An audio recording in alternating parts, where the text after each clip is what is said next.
Good evening and welcome to tonight with Faria. आज बात करेंगे सिविल मिलिट्री ताल्लुकात। इस वक्त हुकूमत और मिलिट्री रिलेशंस कहां पर हैं। Let's take a look at the headlines tonight. Civil military ताल्लुकात डॉन लीग्स के बाद ऐसे बिगड़े कि फिर संभल ना सके। मुस्लिम लीग नून के हुकूमत के खिलाफ साजिशों के इल्जामात मगर नाम लेने को तैयार नहीं। ऑपोजिशन का साबिक वजीर आजम पर इदारों के खिलाफ साजिश करने का इल्जाम। क्या हुकूमत सियासी शहीद बनना चाहती है? पूछेंगे सीनियर तज्जियाकार अंसार अब्बासी से, दिफाई तज्जियाकार शाहिद लतीफ से, एंकर पर्सन रहमान अजहर से और सीनियर तज्जियाकार मोहम्मद अब्दुल मालिक से।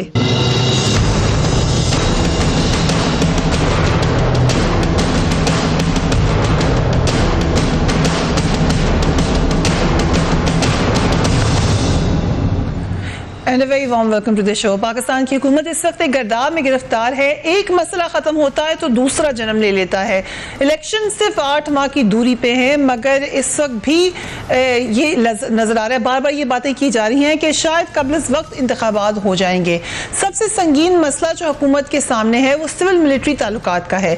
जब से ये हुकूमत पावर में आई है बार बार ये कहा गया कि मियां नवाज शरीफ साहब के ऊपर इल्ज़ाम लगाया गया, फॉर्मर प्राइम मिनिस्टर जो है, कि उनकी शख्सियत ऐसी है कि हमेशा सिविल मिलिट्री टेंशन रहती है।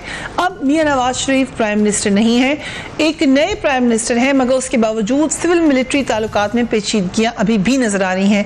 मुस्लिम लीग नून के अक्सर रहनुमा पैनामा केस और नया मुकदमात को साजिश करार दे रहे हैं मगर वजीर आजम शाहिद खाकान अब्बासी ने इससे इनकार कर दिया। Let's watch the prime minister. देखिए, आप साजिश किसको साजिश कहेंगे? I don't know. हम तो मैं यही बात करता हूँ ना कि हुकूमत के खिलाफ साजिश क्या होती है। I don't know. आप यानी हुकूमत को डिस्टेबलाइज करने की कोशिश होती है। जी बिल्कुल। तो हुकूमत डिस्टेबलाइज तो होगी अगर पार्लियामेंट में कोई मोशन आता है और उसको रिमूव करने की कोशिश की जाती है या कुछ ऐसे तासुर दिया जाए कि हुकूमत बड़ी कमजोर हो गई है। तारीख उस फैसले को कबूल करेगी या नहीं करेगी? मेरी जाती राय ये है कि कबूल नहीं करेगी। बहरहाल वो भी तारीख का हिस्सा बन गया। 3 दिन में नई हुकूमत आ गई, कोई MNA नहीं भागे, कोई पार्टी में दरार नहीं पड़ी, कोई लालच नहीं दिया गया। जो एक तासुर होता है कि एस्टेब्लिशमेंट को बिहाइंड द सीन्स गवर्नमेंट तोड़ रही है, वो भी ऐसा कोई सिलसिला नहीं हुआ। साजिश नजर नहीं आती कि साजिश हुई तो मुकाबला करेंगे। इससे पहले कि ISPR की स्टेटमेंट पर भी चले, प्राइम मिनिस्टर के बयान को यकीनन हम समझना चाहेंगे कि क्या एग्जैक्टली कह रहे हैं। अंसार अब्बासी साहब, thank you very much for being on the program. जो प्राइम मिनिस्टर ने कहा है वो डायरेक्टली इन कंट्रास्ट है जो नवाज शरीफ साहब कह रहे हैं या मरियम नवाज शरीफ साहिबा कह रही हैं। ये फिर उनकी बात को, क्योंकि कल ही मरियम नवाज शरीफ साहिबा ने यह भी कहा कि इंतकाम भी हो रही है, साजिश करने वाले भी हैं, तो कौन ठीक कह रहा है इनमें से? देखें, मेरा ख्याल है कि प्राइम मिनिस्टर की जो पॉलिसी है ना कि इन्होंने ज़ाहिर है गवर्नमेंट चलानी है, इन्होंने सिविल मिलिट्री के रिलेशनशिप एनी आओ आप कन्फ्रंटेशन नहीं कर सकते। तो उस लिहाज से मेरा ख्याल है ये स्ट्रेटजी होगी और प्राइम मिनिस्टर को ऐसे ही कहना चाहिए जो जिस किस्म की बात उन्होंने की है। और जहाँ तक मियाँ साहब की बात है और मरियम की, मेरा ख्याल है पहले एग्रेशन ज़्यादा था, थोड़ा सा एग्रेशन कम हुआ है। मतलब शुरू में आपको याद है कि लाहौर में जब कैंपेन चल रही थी, इवन जब फिर इलेक्शन जीत के जो मरियम साहिबा ने बातें की तो वो थोड़ा सा शायद एग्रेशन ज़्यादा था, इशारे कुछ ज़्यादा कॉन्स्पिक्यूअस थे, उसमें थोड़ी सी कमी आई है। लेकिन मैं एक बात आपको बताऊं, चूँकि जो आपने इंट्रो में बात की ना कि मियाँ साहब जब भी आते हैं तो ये मामला होता है। मसला मियाँ साहब का नहीं है, भुट्टो साहब को देख लें, जोनेजो साहब को देख लें, बेनज़ीर भुट्टो साहिबा की गवर्नमेंट्स को देख लें, कोई भी गवर्नमेंट आप देख लें, सिविलियन गवर्नमेंट, ये मसले हमेशा रहे हैं। और मसला ये है कि बस हमारी बदकिस्मती है कि मार्शल लॉज रहे और फिर जब डेमोक्रेसी भी आई तो जिस तरह से एक कॉन्स्टिट्यूशनल एक आपके दरमियान एक डिवीजन होती है कि जी आपने किसने क्या काम करना है, हर एक अपनी रिस्पॉन्सिबिलिटी होती है, उसमें डेविएशंस होती रहती हैं, होती रही हैं। कंट्रोल डेमोक्रेसी यहाँ पे रही है पाकिस्तान के अंदर। तो वो जो चीज़ें हैं ये कैसे ख़त्म होंगी, इसके लिए एक तो हम आइन की बात करते हैं, एक तो जिम्मेदारी आ गई पॉलिटिशियंस के ऊपर कि आपको अगर इस चीज़ को ख़त्म करना है तो परफॉर्मेंस से बेहतर कोई डिफेंस नहीं होता। आपको उस तरह से परफॉर्म करना चाहिए जिस तरह से उर्दगान ने टर्की में किया। बट जिससे कि हमें परफॉर्म करने नहीं देता कोई। देखें, बहुत सी, पता नहीं, कुछ चीज़ों में मुझे नहीं पता, हो सकता है, लेकिन बहुत सी चीज़ों में फ़र्ज़ करें इंसाफ की जल्द फरहमी में कौन रोकता है आपको? यहाँ इस्लामाबाद में पुलिस के थानों में या धक्के पड़ते हैं, सरकारी दफ्तरों में धक्के पड़ते हैं। डीपोलिटिसाइजेशन ब्यूरोक्रेसी की रिक्वायर्ड है, डीपोलिटिसाइजेशन हमें पुलिस की रिक्वायर्ड है, ओवरऑल रिफॉर्म्स की इतनी ज़रूरत है हमें, उसमें तो कोई नहीं रोकता। तो टेंशन है अभी भी। देखें, मेरा ख्याल है पहले से वैसे कम हुई है मेरी ज़ाती राय में। आप देखेंगे जो DG ISPR की प्रेस कॉन्फ्रेंस, जो आप शायद बाद में बात करेंगी, आप देखें उनको भी बड़े लोडेड किस्म के क्वेश्चंस किए गए, लेकिन उन्होंने पूरी कोशिश की कि कोई ऐसी बात हम ना करें, मैं ना करूं, जिससे थोड़ा सा कन्फ्रंटेशन के जो इशारे मिलते हैं वो इस किस्म के इशारे नज़र आए। सो बहुत सी चीज़ों को उन्होंने बड़े, जिस तरह वेल लेफ्ट होता है, किसी को क्या किया, तो मेरा ख्याल है कि कमी हुई है। लेकिन अगर कोई ये कहे कि जी हालात नहीं, उस किस्म के हालात नहीं है। इसमें जो सारा बासी साहब कह रहे हैं, BBC न्यूज़ ने भी इसी तरह से रिपोर्ट किया। वो कह रहे हैं कि इस्टेब्लिशमेंट के अहम अफराद तनाव ख़त्म करना चाहते हैं। And I come to you marshal Shahid Latif साहब, ये इसी में आगे जाके लिखा है कि कुछ बहुत हाई प्रोफाइल लोग हैं इस्टेब्लिशमेंट के और टॉप मोस्ट लोग हैं जो चाहते हैं कि ये तनाव ख़त्म हो, मगर इसी इस्टेब्लिशमेंट के अंदर कुछ और अनासर ऐसे हैं जो चाहते हैं कि ये तनाव कायम रहे। Is that true?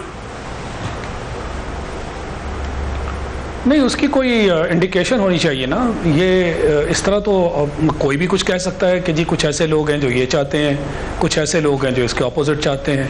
उसकी कोई इंडिकेशन होनी चाहिए ना, कोई सामने ऐसे हालात आने चाहिए जिससे हम कह सकें कि देखें जी ये जो रुख है तस्वीर का, ये जाहिर करता है कि कुछ लोग तनाव में इंटरेस्टेड हैं। यानी ISPR की पूरी आप कॉन्फ्रेंस देख लें,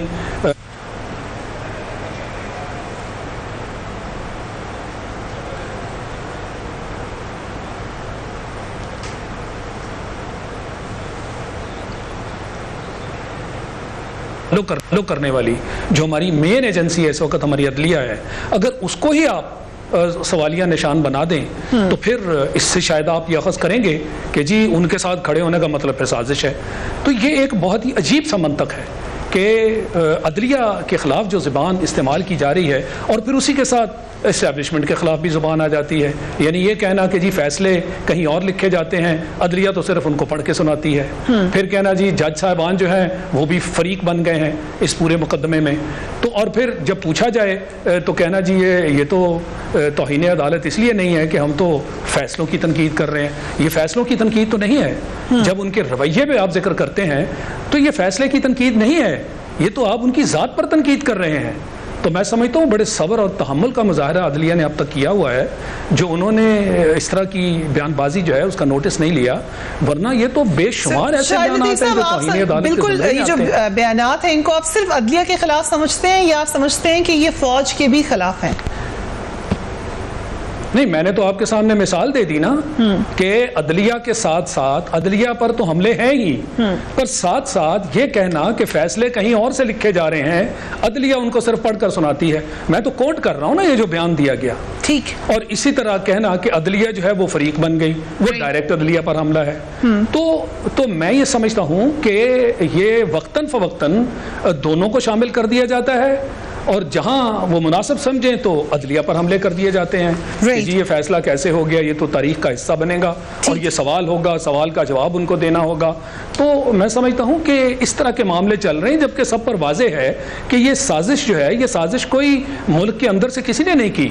ये सारे का सारा मामला जो है ये तो एक इंटरनेशनल एजेंसी ने किया। और जहां तक अदलिया का ताल्लुक है वो तो खुल्लम खुल्ला कह रहे हैं कि हमें बताएं, हम तो कानून और आइन के मुताबिक चल रहे हैं। क्योंकि इस तरह का मामला इस मुल्क में पहले कभी हुआ नहीं, लिहाजा ये बड़ा अजीब लग रहा है और इसी की बुनियाद पर बेहद किस्म की तनकीद जो है वो की जा रही है। राइट, जो नैरेटिव है वो कितना ज्यादा लोगों में मकबूल हो रहा है। कम टू यू रहमान साहब, लेकिन let's listen to DG ISPR कि जब उनसे यही सवाल किया गया कि क्या फौज और अदलिया के हवाले से जो बात की जा रही है बार बार, उनका क्या कमेंट था? Let's watch that.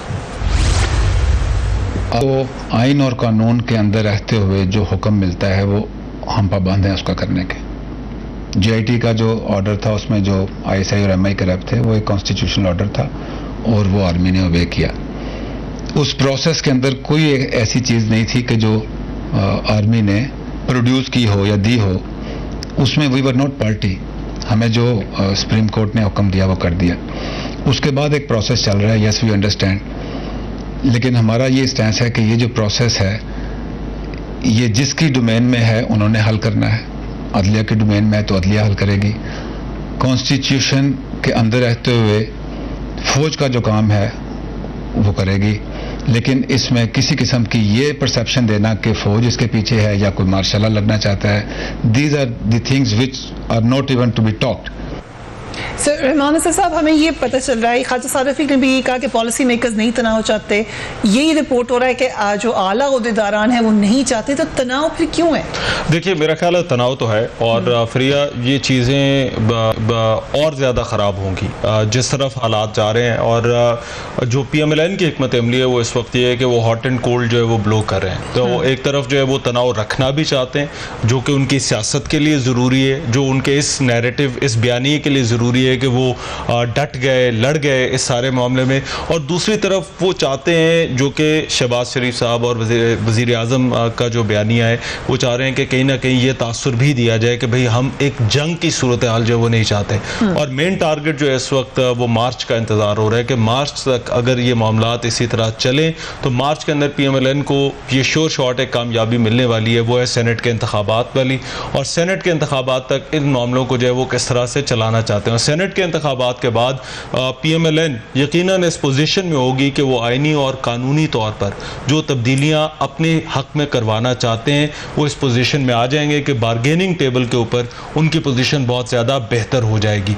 इसीलिए आप देख रहे हैं कि ये मिक्स सिग्नल्स दे रहे हैं, दोनों तरफ चीज़ें, दोनों तरफ बातें की जा रही हैं।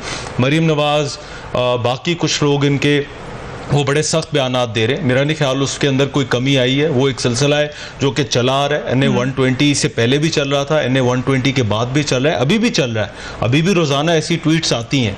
और दूसरी तरफ मुफाहिमाना पैगाम आते हैं, वो भी मुसलसल आ रहे हैं। वो कल शहबाज शरीफ की बातें सुन लें, उससे पहले जो है वो वज़ीर आज़म के बयानात सुन लें, वो देख लें।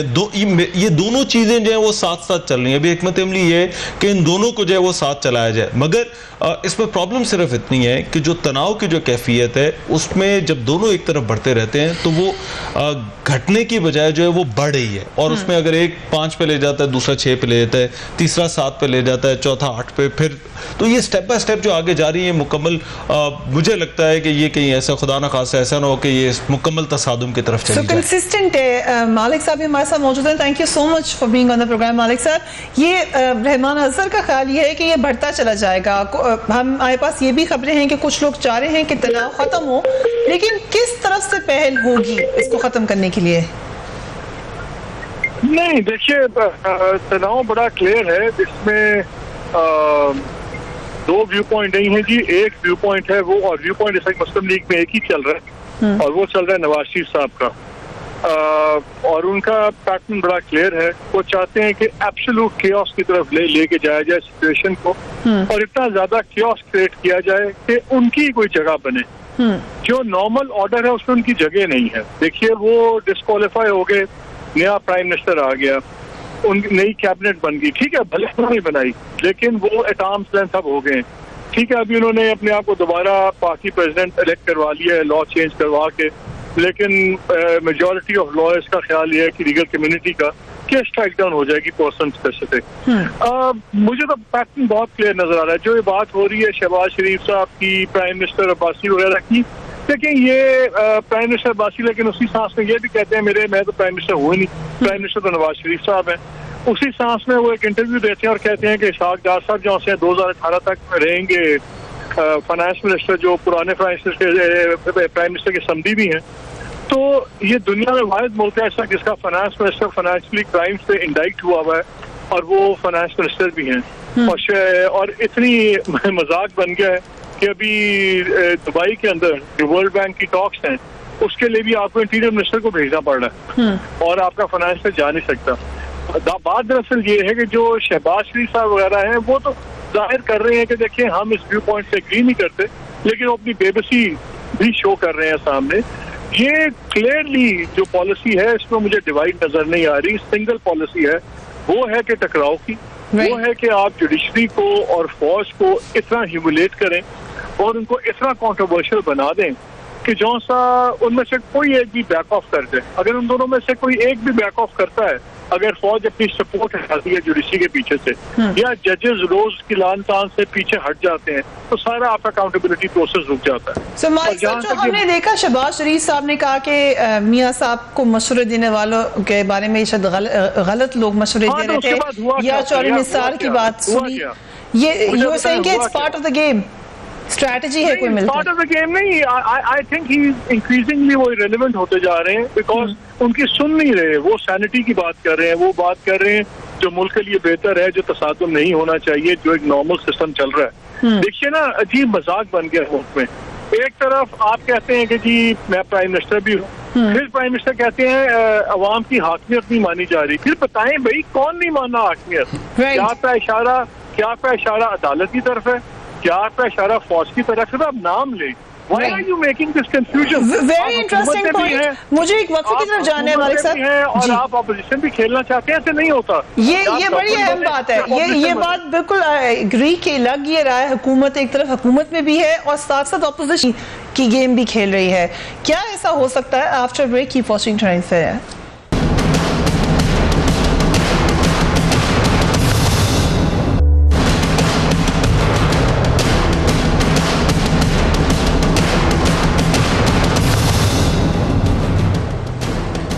And welcome back. Civil military relations कहां पे? डीजीआई प्याज से एक और सवाल भी पूछा गया, उन्होंने क्या कहा, let's watch that.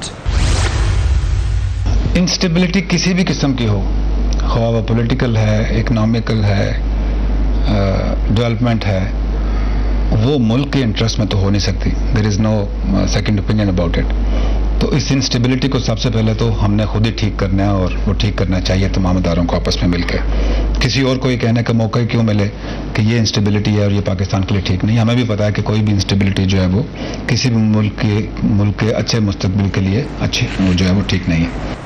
Shahid Latif साहब, जो इंस्टेबिलिटी के हवाले से बात हो रही है, खास तौर पे माशी इंस्टेबिलिटी के अब सब ये इंदिया दे रही हैं। ये भी कहा गया कि जो इस वक्त के प्राइम मिनिस्टर हैं उन्होंने शायद कोई एक दो लोगों से रिक्वेस्ट भी की, मगर वो दो लोग जो हैं वो इतने परेशान हैं कि हुकूमत की जो हालात हैं, इकोनॉमिकली जो हालात हैं इस वक्त, वो समझते हैं ये वक्त नहीं है चार्ज लेने का, इसलिए वो कह रहे हैं कि पुराने फाइनेंस मिनिस्टर ही कंटिन्यू करेंगे। तो ये इंस्टेबिलिटी कैसे ठीक होने जा रही है? देखिए, इसका जवाब तो हुकूमत को देना है ना। मोड़ पर ले जो मुल्क को उस मोड़ पर ले आई कि जहां इंस्टेबिलिटी की बातें ही नहीं सिर्फ हो रही, अब ये हकायक हैं। जो हमारे कर्जे हैं वो देखें कहां तक पहुंच गए। अब जब कर्जों को वापस करने की बारी आएगी, हमारे पास तो पैसे, जो ही आप कर्जे की बात करते हैं, उन्होंने डिमांड दे दी है कि आप अपने पैसे को डिवैल्यू करें। अब आप बताइए, जब आप डिवैल्यू करने जाएंगे तो मुल्क की जो दरामदात, उनके साथ क्या होगा? और फिर जब उनके साथ ये होगा तो सबसे बड़ी हिट किसको होगी? देखें, आपकी मुल्क की खासकर जो दिफा है मुल्क का, उसमें बहुत सारी चीज़ें ऐसी हैं जो दरामदात पे मबनी हैं। फ्यूल को अब सबसे पहले ले लीजिए, तो ये सारी चीज़ें जब उसको हिट करेंगी, जो सबसे ज़्यादा हिट होने वाली चीज़ है वो तो मुल्क का दिफा है। तो क्या हम ये एक्सेप्ट करेंगे कि मुल्क का दफा, यानी अगर आप डिफ़ॉल्ट तक पहुंच जाते हैं, आप अपना कर्जा वापस नहीं कर पाते, तो फिर आप दिवालियापन की सूरत को टच करेंगे ना। सबसे बड़ा खतरा तो वो है। और क्या फिर हम ये मान जब कोर कमांडर्स की मीटिंग हुई है, उसमें इतलात आई कि उसमें जो पाकिस्तान को दरपेश इकोनॉमिक खतरात हैं उसके ऊपर भी डिस्कस हुआ। बिल्कुल, वो तो कुदरती बात है। जैसे मैंने कहा, क्या परेशानी है इन हलकों जैसे मैंने कहा कि मुल्क के दिफा का मसला सबसे बड़ा है। अदरवाइज पाकिस्तान एक एग्रीकल्चरल मुल्क है, खाने पीने का तो शायद हम गुजारा कर लेंगे, मगर जो बरामदात हैं वो कहाँ से होंगी? वो तो आपको कोई इसकी इजाज़त नहीं देगा। और अगर आप वाकई उनसे बेल आउट मांगते हैं, यानी उनसे आप कर्जा लें, क्योंकि कर्जे से ही आपने कर्जा देना है, आपने तो अपनी किटी में वो नहीं बचाया हुआ। करप्शन दर करप्शन दर करप्शन, आपके पास पैसे नहीं है कर्जों की किस्त देने के लिए। बड़ी सीधी सी बात है। तो इकोनॉमी जो है वो एक बहुत बड़ा फैक्टर है और बहुत बड़े खतरे की बात है। मतलब रशिया जैसी एक सुपर पावर इकोनॉमी की बेस पर टूट गया, तो इकोनॉमी जो है आज की दुनिया में उसे सबसे जो बड़ी हैसियत एक मुल्क की स्टेबिलिटी में उसको हासिल है। तो स्टेबिलिटी जो है वो इन्हीं चीज़ों के ऊपर आपकी बनेगी ना। मेंबर्स तो यही जो सुतून है वो तो यही बनते हैं। और अभी तक हमारे जो फाइनेंस मिनिस्टर हैं वो हमें कोई ऐसा सोल्यूशन नहीं दे पाए। वो तो आज अपने मामलात में इस हद तक उलझ गए कि उनकी तरफ से कोई सोल्यूशन नहीं आ रहा। तो ये फर्ज बनता है कि वो कब से फाइनेंस मिनिस्टर हैं वो हमें सोल्यूशन दें और बताएं कि हम यहाँ तक पहुंचे कैसे। राइट इस पे इंसान अब्बासी साहब, आज जो एक और इतला आई कि शाहिद खाकान अब्बासी साहब ने कहा कि कर्जों के हवाले से, बैरूनी कर्जों के हवाले से कोई डिसीजन भी नहीं ले सकते फाइनेंस मिनिस्टर इस वक्त, उनको बताए बगैर। कितना क्या होगी, कौन सा पॉइंट होगा, कौन सा वो मेल्टिंग पॉइंट होगा जहाँ वो उनके रेजिग्नेशन आपके ख्याल से जस्ट है? क्या इस वक्त फाइनेंस मिनिस्टर काम कर सकते हैं? देखिए, मुझे इसका नहीं पता, लेकिन अगर आप on the basis of NAB cases आप प्रेसिडेंट को भी इलेक्ट कर सकते हैं जिनके खिलाफ केसेस रहे हैं, तो मॉरली तो आप प्रेशर सब पे डाल सकते हैं। आप फाइनेंस मिनिस्टर को कह सकते हैं कि जी you are not required because here is a case against you. लेकिन यहाँ पे प्राइम मिनिस्टर्स, यहाँ पे प्रेसिडेंट केसेस के बावजूद इलेक्ट हुए, केसेस के बावजूद इलेक्ट हुए, और वो केसेस को तो इम्यूनिटी मिल जाती है। नहीं, मैं और बात कर रहा हूँ, इम्यूनिटी की बात नहीं कर रहा। मैं कह रहा हूँ despite serious cases of corruption आपने उनको इलेक्ट भी किया, ठीक है, ये सारा कुछ होता रहा। अच्छा, legally there is no such binding कि जी अगर किसी के खिलाफ केस है तो आप उतार देंगे, लेकिन मॉरली मेरी ज़ाती राय में उनको उतर जाना चाहिए, नहीं होना चाहिए। हालांकि मैं ये समझता हूँ कि जो केस उनके खिलाफ है, जो केस की नेचर है, वो केस बहुत वीक है अगेंस्ट द फाइनेंस मिनिस्टर, बहुत वीक केस है। लेकिन चूंकि ये केस है और जाहिर है चूंकि फाइनेंस मिनिस्टर हैं, इसकी कुछ इम्प्लीकेशंस। आपको केस वीक है उनका? देखें, उसमें जो 90% का जो लोग टैक्स को समझते हैं ना, तो जो 2000 से लेके 2007 तक ही वाज नॉन रेजिडेंट। ठीक, नॉन रेजिडेंट जब वो टैक्स देता है तो उसमें जो लोकल आपके आमदन होती है और लोकल जो आपकी पैसा होता है, सिर्फ आप वही शो करते हैं। उसमें आप अपना फॉरेन जो पैसा होता है या जो मुल्क से बाहर होता है, बिजनेस हो, पैसा, वो शो नहीं करते। इन 2008 वो रेजिडेंट बन गए। जब रेजिडेंट बन गए आप, तो फिर आपका मुल्क के अंदर पैसा हो या मुल्क के बाहर हो, वो सारा मर्ज हो जाता है। इनका जो 94 जो 90% जो बड़ा ना 90% वो 823 या 831 या 811 मिलियन रुपीस, वो बेसिकली जब आपके फॉरेन एसेट्स, फॉरेन पैसा, वो दोनों मर्ज हुए, तो उससे वो एक आपको एकदम पता लग गया कि ये तो बहुत इंक्रीज हो गई। हालांकि वो नॉन रेजिडेंट और रेजिडेंट का चक्कर है, इसके अलावा और कुछ भी नहीं है। देन वो बड़ी जल्दी इसको क्लियर भी करा सकते हैं फिर तो।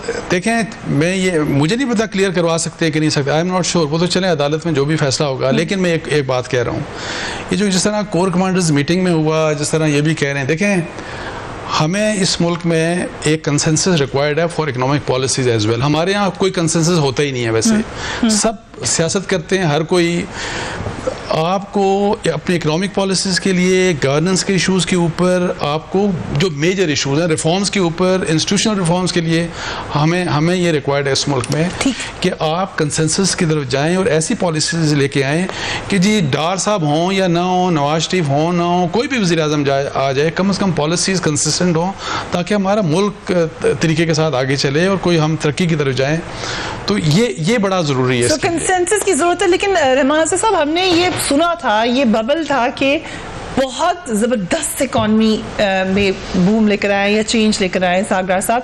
एटलीस्ट उन्होंने कहा था, अभी भी जब आपको उनकी स्पीच याद होगी बजट की, तो ही वॉज वेरी श्योर कि अब आपके पास मौका आ रहा है, अब आपको फल मिलेगा जो मेरी तमाम पॉलिसीज थी। अब हुकूमती हल्के, और आई एम श्योर आपको भी कह रहे होंगे, वो कह रहे होंगे कि हम कह रहे हैं कि हम इकोनॉमिक पॉलिसी से परेशान हैं, आगे एक बहुत मुश्किल वक्त आने जा रहा है। ऐसा क्यों हुआ है? देखिए, डार साहब के जो क्लेम्स से वो बड़े डुबियस रहे हैं। ये पहले भी जब उन्होंने ये शुरू में क्लेम्स किए थे और इकोनॉमी के हवाले से जो किए थे, उस पर ऑब्जेक्शंस आती रही हैं, मगर ये क्योंकि एक लॉन्ग टर्म जो है वो होता है मामला, तो इसमें जो है वो फ्रूट्स वगैरह जो है वो थोड़ा देर से आते हैं। इकोनॉमी मेरा सब्जेक्ट नहीं है, मैं इसलिए ज़रा इस पर बात नहीं करना चाहता, मगर जो स्टेबिलिटी वाला फैक्टर है उस पर अगर आप देखें तो क्या आपको पिछले 1 साल पहले जिस तरह से चीज़ें चल रही थी, उसी तरह से चलती हुई नजर आ रही हैं? अगर नहीं तो उसमें फर्क क्या पड़ा? उसमें फर्क क्या पड़ा है कि मियां साहब को जो है वो नाअहल कर दिया गया। क्या एक शख्स की नाअहली का मतलब ये है कि पूरे सिस्टम को जो है वो डिस्क्वालीफाई कर दिया जाए? ये हमें थोड़ा सा जरा समझना होगा कि ये मामलात पीपल्स पार्टी के दौर में भी हुए थे, मगर तब उस वक्त इस कदर हालात खराब नहीं थे कि पूरे सिस्टम को जो है वो पैरालाइज कर दिया जाए, पूरा सिस्टम ही जो है वो जहां जैसे चल रहा था वो वैसे ही रुक जाए। जब आपका वजीर आजम ये कहता है कि वजीर आजम तो नवाज शरीफ है, तो आपको पता चल जाता है कि गवर्नमेंट में कितनी संजीदगी है इस वक्त हुकूमत को चलाने के लिए। आपके जो मिनिस्टर्स बने हैं, अगर आप उनकी चॉइसेस देख लें कि इंटीरियर मिनिस्ट्री के लिए जो है वो किसको लाया गया है, मिनिस्टर ऑफ स्टेट किसे लाया गया है, इकोनॉमी के लिए किसे लाया गया है, वजीर दिफा किसे लगाया गया, उसका बैकग्राउंड क्या है, वजीर खारजा किसे लगाया गया, उसका बैकग्राउंड क्या है, तो ये तमाम चीजें आपको बता देती हैं कि आपकी पार्टी इस वक्त नाअहली के फैसले के बाद कितनी संजीदा है कार्य सरकार चलाने में। जो कि मैं अगर ये चॉइसेस देखता हूं तो मुझे वो संजीदगी नजर नहीं आती। बात सही है कि इस वक्त सर्वाइवल का मसला है या अपना टाइम बाय हो रहा है, वक्त गुजारा जा रहा है, और मेरा ख्याल है ये सेनेट के इंतखाबात तक जो है वो वक्त गुजारा जा रहा है। उसके बाद फिर जो है वो अगर ये सेनेट के इंतखाबात तक चले जाते हैं तो फिर PMLN जो है वो मेरा ख्याल है अपनी जो है वो फुल aggressive politics की तरफ only time buying tactics according to Rahman Azhar. After break, keep watching Tonight Fair.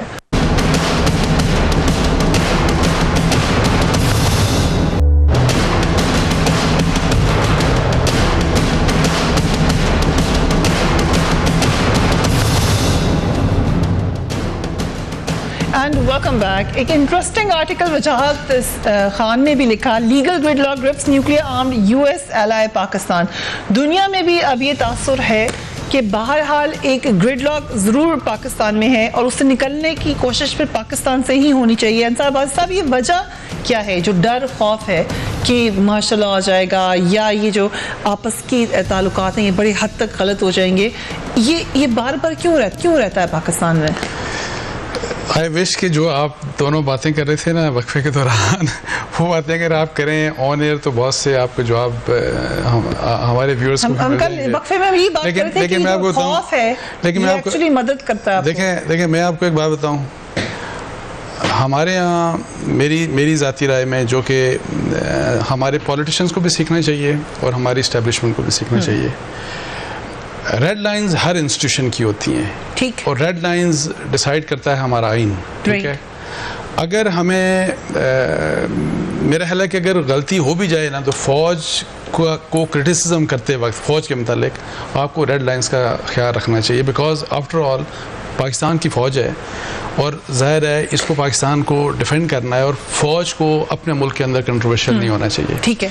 इसी लिहाज से सिविल जो हुकूमत है या पार्लियामेंट है उनकी भी रेड लाइंस हैं, और वो रेड लाइंस अगर फौज की या एस्टेब्लिशमेंट के किसी भी एलिमेंट की तरफ से अगर उन रेड लाइंस को क्रॉस किया जाता है या उनको खतरा होता है तो उसको भी उसी तरीके से रोका जाना चाहिए जिस तरीके से। अगर इसी बात को मैं आगे बढ़ा के आपके पास ले आऊं, रहमान अज़हर साहब, क्या रेड लाइन क्रॉस होती हुई नजर नहीं आई सिविल गवर्नमेंट की तरफ से? जो हमने पूरी GT रोड पे नैरेटिव देखा, उसके बाद देखा फौज को खड़े होकर कहना पड़ा है कि हम नहीं, दोनों की बात कर रहे हैं। मेरा ख्याल है कि फौज की तरफ से भी मैं ये कह रहा हूँ, क्वेश्चन ये होना चाहिए मेरी जाती राय में कि क्या दोनों साइड्स रेड लाइन एक दूसरे की क्रॉस करती रही हैं कि नहीं, और करती हैं? हम तो अभी प्रेजेंट सिनेरियो में बात करें। मेरा ख्याल है कि रेड लाइंस क्रॉस होती रही हैं, और मगर उसमें एक चीज मैं जरूर कहना चाहूंगा, जो बात बार बार होती रही एस्टेब्लिशमेंट की, मेरा ख्याल है अगर आप पॉलिटिक्स को पढ़ते हैं तो आप और थोड़ा सा आपने आसपास देखा होगा कि एस्टेब्लिशमेंट हर मुल्क की होती है, क्योंकि पाकिस्तान में कोई अनहोनी नहीं है कि यहाँ पर अगर एस्टेब्लिशमेंट है या यहाँ पर अगर सिक्योरिटी के मामलात जो है वो उस लेवल पे देखे जाते हैं, मगर क्या सियासतदान उस एस्टेब्लिशमेंट के साथ चलते हैं या उस एस्टेब्लिशमेंट के साथ महाजाराई करते हैं? क्या अमेरिका में एस्टेब्लिशमेंट मौजूद नहीं है? क्या UK के अंदर एस्टेब्लिशमेंट मौजूद नहीं है? क्या बुश ने जो है जो जिस तरह के फैसले लिए या फिर जो ओबामा ने जिस तरह के फैसले लिए, वो क्या ओबामा जो सियासी तौर पर जिन चीजों के लिए स्टैंड करता था वही फैसले थे? उससे बिल्कुल मैं खुद क्योंकि वहां पर पढ़ा हूं तो मुझे मालूम है कि जो आप अमेरिकन जो लीगल है कवानीन तब्दील किए गए, एस्टैब्लिशमेंट हर मुल्क में होती है, मगर अगर आप उससे महाजाराई करेंगे तो वो फिर आपके फिर इदारों की लड़ाई है, और वो फिर आपके मुल्क को उस जगह पे ले जाता है जहां पर ये फैसला होना होता है कि या तो एस्टैब्लिशमेंट रहेगी या सियासतदान रहेगी। मगर वहां तक जाने की जरूरत ही क्या है जब दोनों को एग्जिस्ट कर सकते हैं? जब को एग्जिस्ट करने के लिए लिए शायद तीसरा। कोएग्जिस्ट करने के लिए दोनों को ख्याल रखना है। ठीक, देखें ठीक। हाँ, देखें लेकिन मैं माजरत के साथ मैं माजरत के साथ जी। देखें हमारा इस प्रोग्राम में हम जब बैठे हुए हैं ना हमारा टोटल फोकस पॉलिटिशियंस है, total focus. Right we are hard hitting the politicians. Right पूरा पाकिस्तान का अच्छा, अभी पिछले 5-10 साल में और बात नहीं नजर आ रही फौज इन्वॉल्व सियासत में। देखें प्लीज,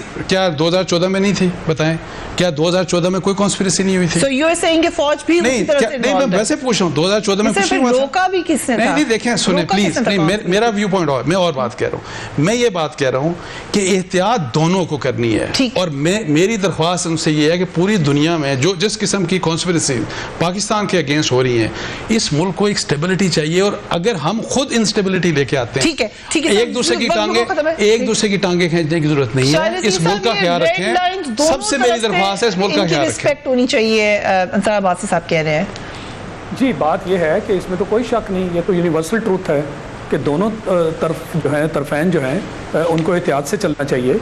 मगर चूंकि आप जिक्र कर रहे हैं प्रेजेंट का, तो प्रेजेंट में जो कुछ हो रहा है हमें उसी पे फोकस करना है ना। अब अगर हम जिक्र प्रेजेंट का करें मगर चले माजी में जाएं, देखें माजी में अगर गलतियां हुई, मैं समझता हूँ उसका एहसास हो रहा है, और बाकायदा ये जो पिछले 5 साल एक हुकूमत गुजरी, उसके बाद अब इस हुकूमत को तकरीबन मुकम्मल होने का वक्त आ गया। मैं नहीं समझता कि इसमें किसी किस्म की इंटरफेरेंस जो है वो हुई। ठीक है, ये अब बात की जा रही है कि 2014 में ये हुआ, तो फिर डॉन लीक्स भी देखें और मेमो गेट को भी देखें। तो इसलिए ये बातें अगर हम करेंगे तो फिर हम तनकीद बराए तनकीद करेंगे। मैं ये समझता हूँ कि अगर दुनिया में पाकिस्तान के इंतशार के बारे में, डिस्टेबलाइजेशन के बारे में बातें, हमारा दुश्मन तो यही चाहता है ना, जो लगातार बयानात आ रहे हैं अमेरिका की तरफ से देखें, हिंदुस्तान की तरफ देखें, और डिस्टेबलाइज करने से पहले ये जरूरी है कि फौज को डिग्रेड किया जाए, इकोनॉमी खराब की जाए। दहशतगर्दी के ऊपर आपने देखा पाकिस्तान में क्या क्या कुछ नहीं किया गया, फौज ने बड़ी मेहनत करके दहशतगर्दी पे काबू पाया। अब डिस्टेबलाइज करने पर ही आपकी इकोनॉमी है। पाकिस्तान में ये नहीं होनी चाहिए कि या फौज रहेगी या सियासतदान रहेगी, ये गलत है। नहीं, अपना अपना काम है, दोनों रहे, नहीं अपना अपना काम है। ठीक, तो ये डिबेट गलत है, ये हम सब अपना अपना काम है। आइन की सियासी बालादस्ती है या जो है वो कोई और बालादस्ती, नहीं अपना अपना काम है जी। देखें दोनों को जो काम मिलिट्री का मिलिट्री करे, जो डिबेट तो ही होती है। अभी इंटीरियर मिनिस्टर ने भी डिबेट का आगाज किया कि कौन बालादस्त है, इसके ऊपर तो बात होती है। देखिए बालादस्त सिविल सुप्रीमेसी, हमारा आइन कहता है कि सिविल की सुप्रीमेसी होनी चाहिए। यही बात आर्मी चीफ ने कही कि नहीं कही? राइट, बस ये चीज होनी चाहिए, ये चीज होनी चाहिए अकॉर्डिंग टू अंसार अब्बासी साहब। नहीं डॉन लीक्स गलत है। अगर गलत है तो करें आप। लोग जो है वो तो देखें एक शाहिद साहब देखें, जिसने जो गलत किया उसको